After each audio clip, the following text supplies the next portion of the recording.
Surviving a televised death match requires luck, ruthlessness, and a specific kind of skill.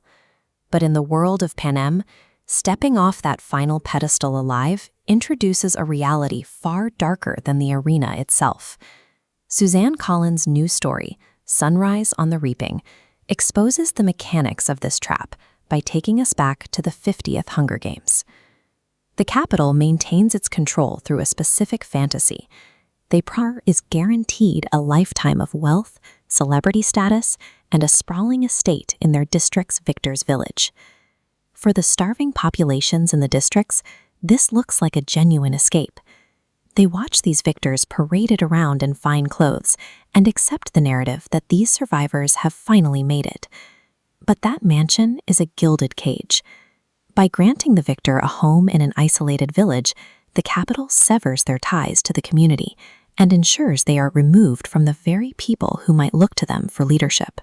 The victor's village effectively removes the district's most capable survivor from the population, placing them in a space where the Capitol can monitor their every move under the guise of luxury. When we first meet Haymitch Abernathy, he is asleep in his own vomit. He spends his days slurring his words and drinking heavily, seemingly offering no tactical help to his new tributes. Decades earlier, the 16-year-old Haymitch was entirely different. He was sharp, intensely observant, and stubbornly capable of surviving. His skills were immediately tested by the brutal arithmetic of the second quarter quell. Instead of the usual 24 children, the Capitol reaped 48, doubling the body count to mark the 50th anniversary of the Games. The game makers dropped these children into a stunning meadow surrounded by flowers and snow-capped mountains.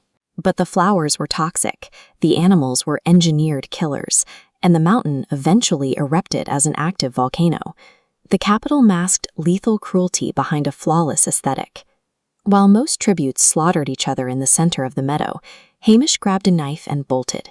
He teamed up with his district partner, Maisie Donner, and hiked outward until they hit the absolute perimeter of the map.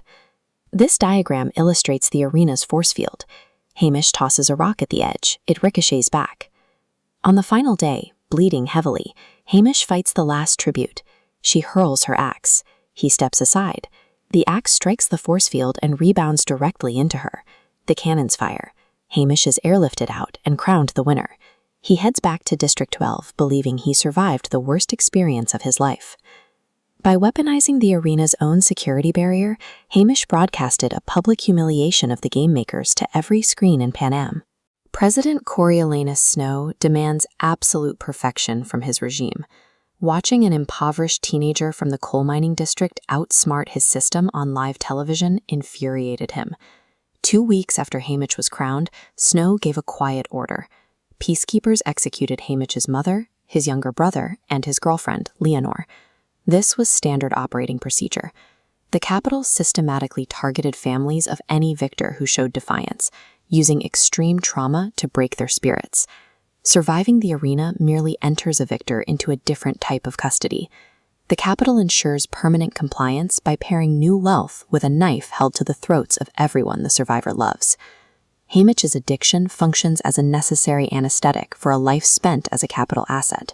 It's the only way he can endure the daily reality of his servitude. Beneath the alcohol, his hatred for the regime never dulled. He spent 25 years quietly studying the Capitol's movements, waiting for a vulnerability. While future rebels would shoot arrows at hovercrafts, Haymitch's warfare consisted of securing sponsors, trading secrets, and keeping his tributes alive long enough to cause a problem. Because he understood exactly how the Capitol's technology could be turned against itself, he was uniquely equipped to guide the perfect candidate when she finally volunteered from District 12. Sunrise on the Reaping shows us exactly where Panem's downfall began. It started with a 16-year-old boy standing at the edge of the arena and realizing that you can't win the Capitol's game by playing their rules. You have to destroy the system itself.